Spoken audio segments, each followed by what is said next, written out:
கோவை மாவட்டம் பொள்ளாச்சியில் கல்லூரி மாணவிகள் மற்றும் இளம்பெண்களை வீடியோ எடுத்து பாலியல் வன்கொடுமை செய்த சம்பவம் கடந்த 2019ஆம் ஆண்டு நடந்தது.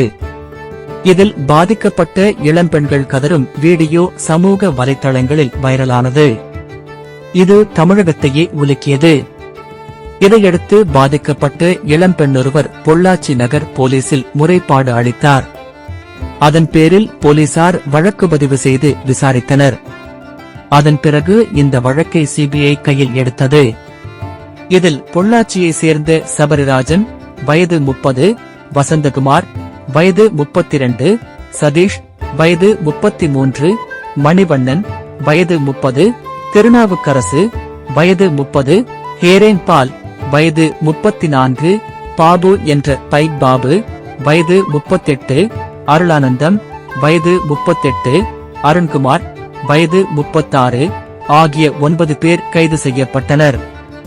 இவர்கள் மீது பாலியல் வன்கொடுமை, அத்துமீறல், ஆள்கடத்தல், அடைத்து வைத்து துன்புறுத்துதல், கூட்டுசதி, தடயங்கள் அழிப்பு, ஆபாச வீடியோ எடுத்தல், ஆபாச வீடியோக்களை பகிர்தல் உள்பட 13 பிரிவுகளின் கீழ் வழக்கு பதிவு செய்யப்பட்டது. கைதான 9 பேரும் சேலம் மத்திய சிறையில் அடைக்கப்பட்டனர். இவர்கள் மீதான வழக்கு விசாரணை கோவை மகளிர் சிறப்பு நீதிமன்றில் நடந்து வந்தது. இவர்கள் மீது 2019ஆம் ஆண்டு மே 21ஆம் திகதி கோவை மகளிர் நீதிமன்றில் சிபிஐ குற்றப்பத்திரிகை தாக்கல் செய்தது.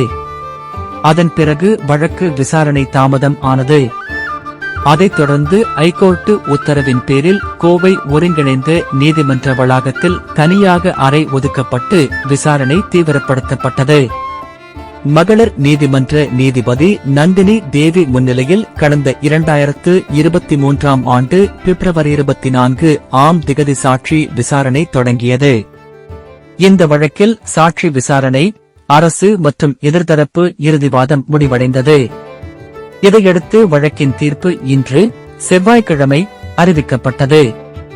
அதன்படி வழக்கில் கைது செய்யப்பட்ட அனைவரும் குற்றவாளிகள் என நீதிபதி நந்தினி தேவி அறிவித்தார்.